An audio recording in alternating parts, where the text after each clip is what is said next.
Hard Times from Cesar Chavez. Hard Times is a collection of oral histories about life in the Depression-era United States. This account, told to collector Studs Terkel by Cesar Chavez, gives details about the particular treatment of Mexican Americans, which made hard times even harder. Oh, I remember having to move out of our house. My father had brought in a team of horses and wagon. We had always lived in that house, and we couldn't understand why we were moving out. When we got to the other house, it was a worse house, a poor house. That must have been around 1934. I was about 6 years old. It was known as the North Gia Valley, about 50 miles north of Yuma. My dad was being turned out of his small plot of land. He had inherited from his father, who had homesteaded it. I saw my three other uncles also moving out, and for the same reason, the bank had foreclosed the loan. If the local bank approved, the government would guarantee the loan, and small farmers like my father would continue his business. It so happened the president of the bank was the guy who most wanted our land.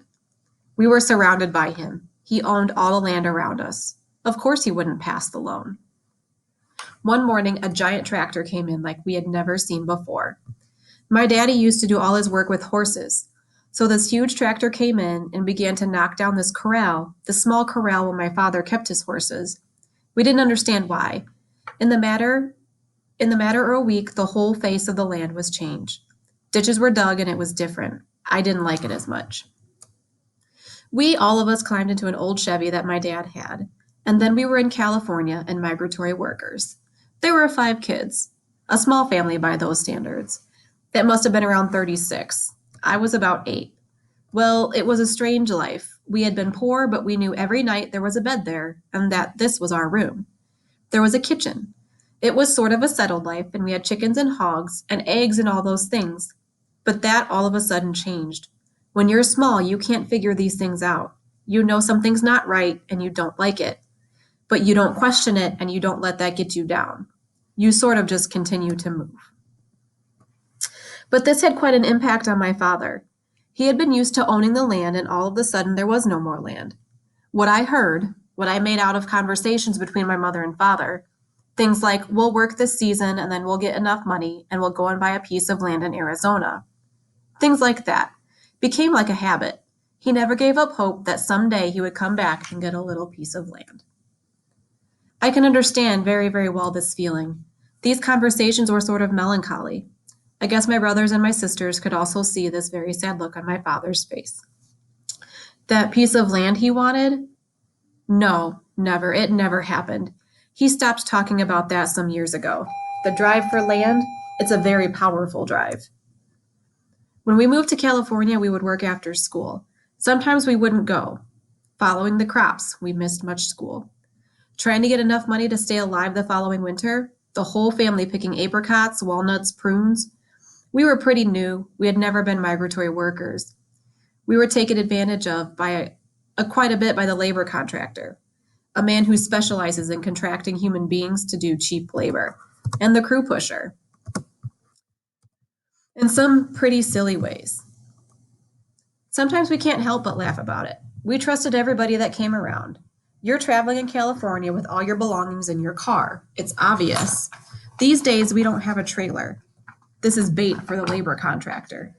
Anywhere we stopped, there was a labor contractor offering all kinds of jobs and good wages, and we were always deceived by them, and we always went. Trust them. Coming into San Jose, not finding, being lied to, that there was work. We had no money at all and had to live on the outskirts of town under a bridge in Dry Creek. That wasn't really unbearable. What was unbearable was so many families living just a quarter of a mile. And you know how kids are. They'd bring in those things that really hurt us quite a bit. Most of those kids were middle class families.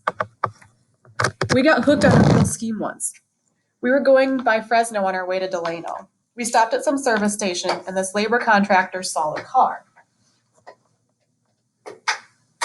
He offered a lot of money and we went. We worked the first week.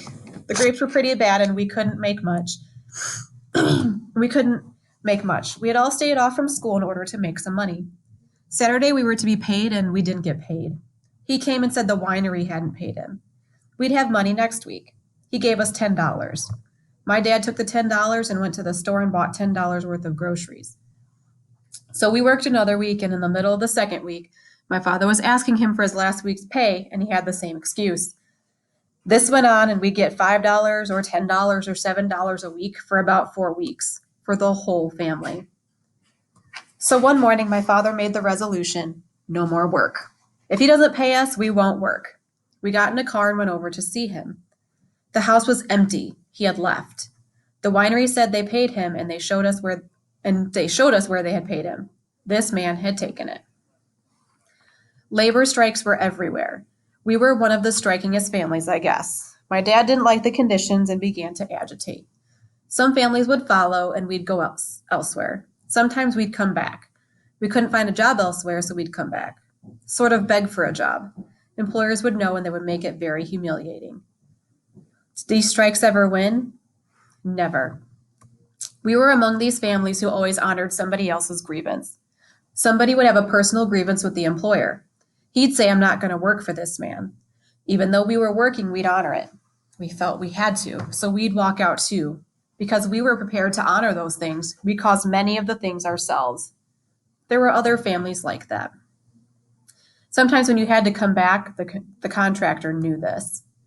They knew it, and they rubbed it in quite well. Sort of shameful to come back. We were trapped. We'd have to do it for days to get enough money to get enough gas. One of the experiences I had, we went through Indio, California. Along the highway, there were signs in most of the small restaurants that said white trade only. My dad read English, but he didn't really know the meaning. He went in to get some coffee, a pot that he had to get some coffee for my mother. He asked us not to come in, but we followed him anyway. And this young waitress said, "We don't serve Mexicans here. Get out of here." I was there, and I saw it and heard it. She paid no more attention. I'm sure for the rest of her life, she never thought of it again. But every time we thought of it, it hurt us. So we got back in the car, and what a difficult time trying. In fact, we never got the coffee. These are sort of unimportant, but you remember them very well. One time there was a little diner across the tracks in Brawley. We used to shine shoes after school. Saturday was a good day. We used to shine shoes for 3 cents, 2 cents. Hamburgers were then, as I remember, 7 cents. There was this little diner all the way across town. The moment we stepped across the tracks, the police stopped us. They wouldn't let us go there to what we called the American town, the Anglo town, with the shoe shine box. We went to this little place and we walked in. There was this young waitress again, with either her boyfriend or someone close because they were involved in conversation. And there was this familiar sign again, but we paid no attention to it. She looked up at us and it wasn't what she said, it was just a gesture. A sort of gesture of total rejection. Her hand, and the way she turned her face away from us. She said, "What do you want?"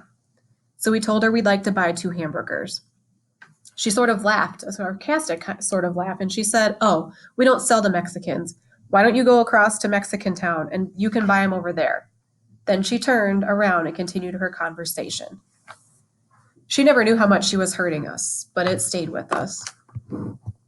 We'd go to school sometimes a week, 2 weeks, 3 weeks at most. This is when we were migrating. We'd come back to our winter base, and if we were lucky, we'd get in a good solid all of January, February, March, April, May. So we had 5 months out of a possible 9 months. We started counting how many schools we'd been to, and we counted 37.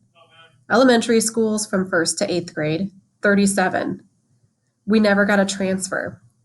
Friday, we didn't tell the teacher or anything. We'd just go home, and they accepted this. I remember one teacher. I wonder why she was asking so many questions. In those days, anybody asked questions, you became suspicious, either a cop or a social worker. She was a young teacher, and she just wanted to know why we were behind. One day, she drove into the camp. That was quite an event because we never had a teacher come over. Never. So it was, a very meaningful day for us. This I remember. Some people put this out of their minds and forget it. I don't. I don't want to forget it. I don't want it to take the best of me, but I want it to be there because this is what happened. This is the truth, history.